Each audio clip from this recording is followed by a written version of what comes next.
Почитувани гледачи, ги следите регионалните вести на телевизија Кисименада. Во нив ќе гледате: вакцинација во здравствениот дом Гостивар со AstraZeneca, на располагање вкупно 800 дози.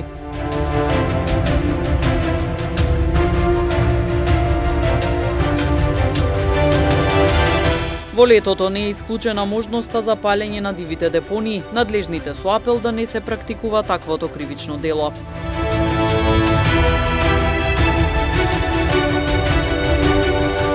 Од полицијата апелираат до граѓаните, особено сега кога се организираат разни прослави, да бидат внимателни како учесници во сообраќајот.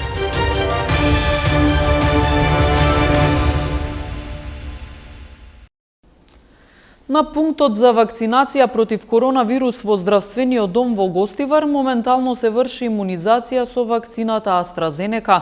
На располагање се вкупно 800 дози, а вакцинирањето се одвива во 2 смени. Имунизацијата против коронавирус во пунктот на здравствениот дом во Гостивар моментално се одвива со вакцината AstraZeneca. Во последната пратка, Министерството за здравство доставило 800 дози од овој производител и од изминатиот петок граѓаните веќе доаѓаат за вакцинација во термините што ги добиле. За да се задоволат потребите, работата на пунктот е организирана во 2 смени. Лекарите оценуваат дека процесот тече добро. Сепак посочуваат и примери кога граѓани негодуваат да ја примат вакцината што е на располагање и бараат од друг производител, што велат не може да се спроведе. Вакцинираме со AstraZeneca, почнавме да вакцинираме од петок. Имаме добиено 800 дози AstraZeneca, за да не дојде до забуна, еве доаѓаат некои не сакат да примат или слушнале дека дава друго. Значи, секој пациент што добил термин за тој ден ќе се вакцинира со таа вакцина што ја имаме. Значи, изборот баш и не е голем. Вакцинацијата тече добро. Значи, со AstraZeneca се вакцинира старосната група над 60 години. Значи, тука се негде над 60 до 78, дури имавме пациент, еве, она 90 години што ја прими вакцината. Според најавите, имунизацијата во наредниот период ќе се интензивира, но во пунктот во Гостивар се уште немаат конкретни насоки колку и кои вакцини ќе ги добијат. Значи, ова недела верувам дека, пошто слушам дека има и вакцини, не знам, не има јавено што вакцини ќе примиме, значи, или што ќе добиеме. Во секој случај се интензивира вакцинацијата, бројот се зголемува, значи околу 300 души неделно во 2 смени. Доктор Богдановска вели дека вакцинацијата е ефикасна мерка против коронавирусот и апелира граѓаните да се пријавуваат за вакцина, со цел што поголем опфат на населението и создавање колективен имунитет.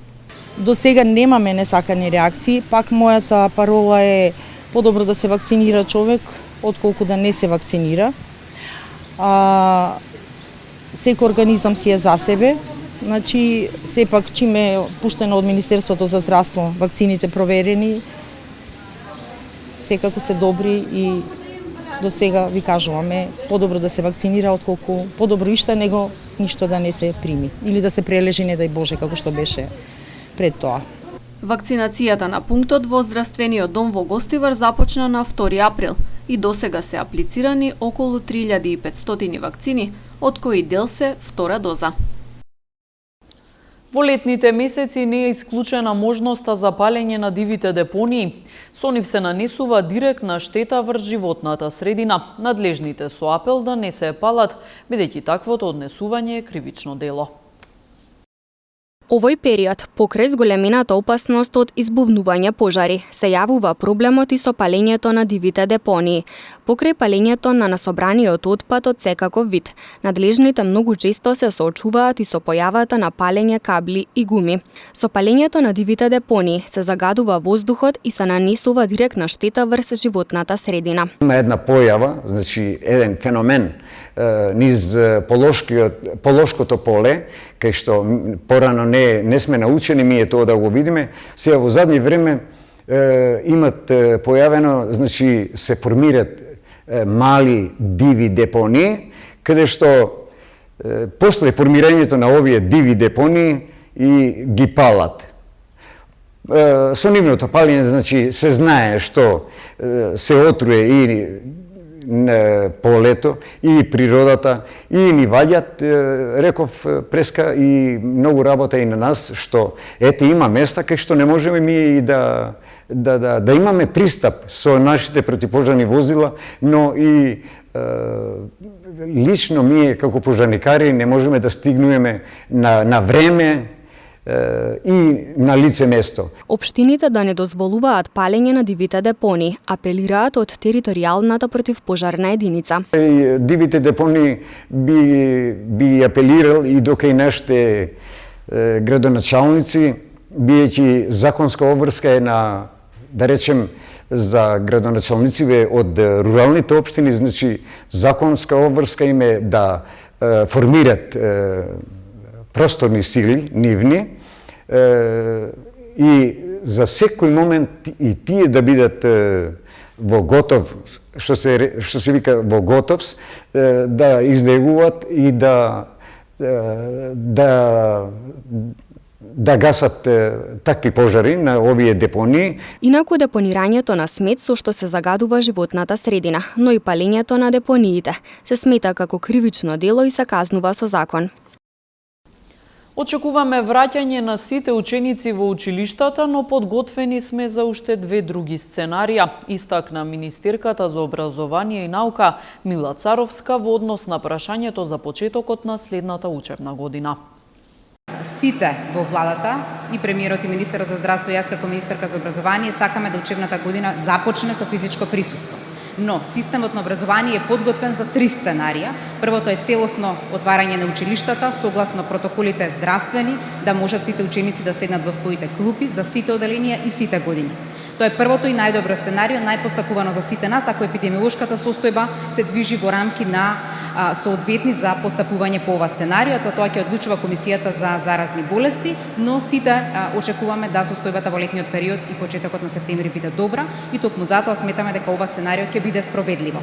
Но, како Министерство за образование, за да одговорно може да го поставиме целиот систем за целата учебна година, подготвивме уште две сценарија. Едното е, како и оваа година, да имаме дел од учениците со физичко присуство, од прво до четврто оделение, останатите да одат онлайн во дадената национална платформа и секако да се доставуваат материјалите за учење, но имаме и трето сценарио кој укажува дека можеби во не толку критична состојба за целосно затварање да имаме поделба во групи, една недела една група ученици, друга недела друга група. За трите сценарија Министерството за образование и наука заедно со локалните самоуправи и директорите ќе биде подготвено на 1 септември. Вице-премиерот за економски прашања Фатмир Битиќи се надева дека опозицијските и сите останати пратеници во најбрзо време ќе ги донесат потребните законски измени за воведување на зелена еколошка такса.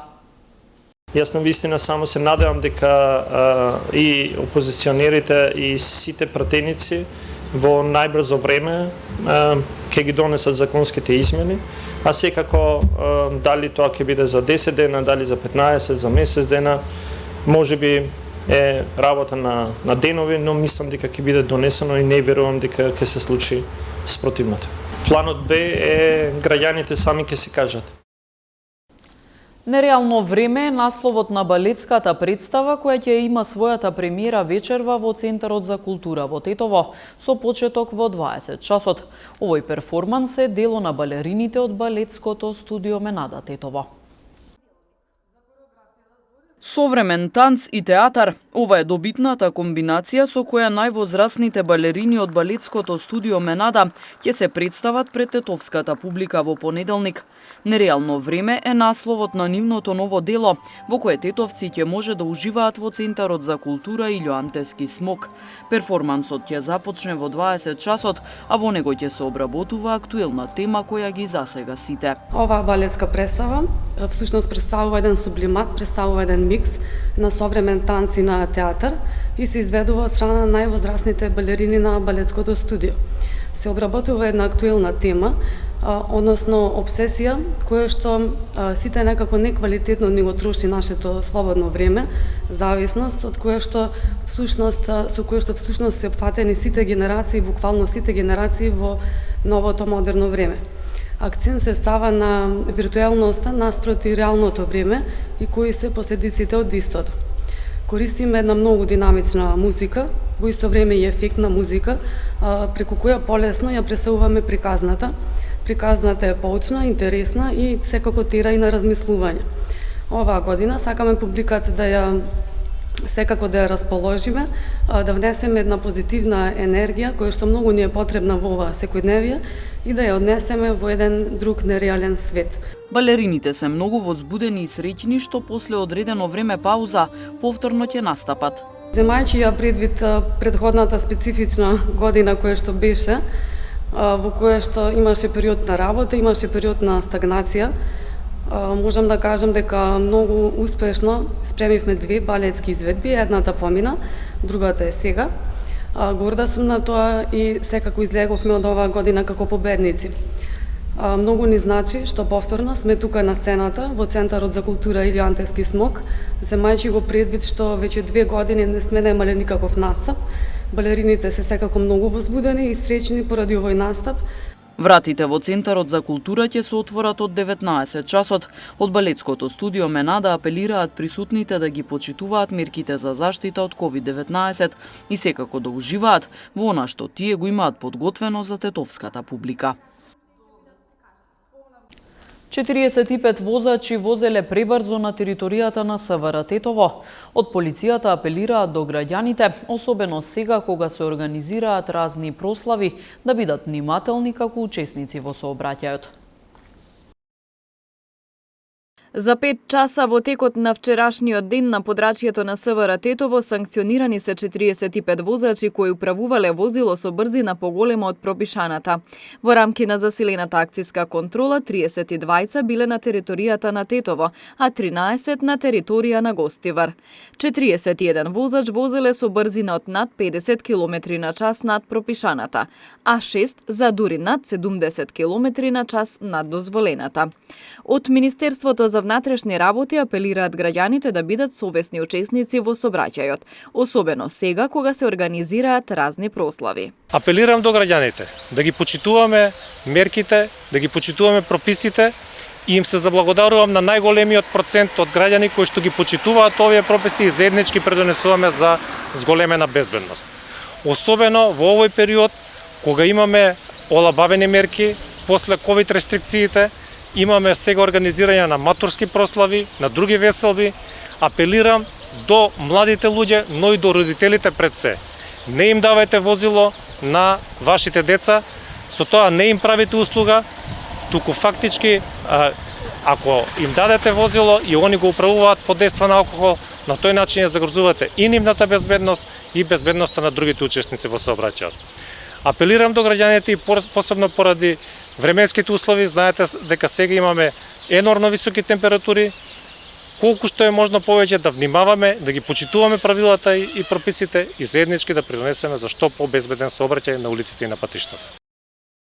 МВР во изминативе денови спроведува засилени акциски контроли на целата територија на земјава, кои ќе продолжат и во наредните денови.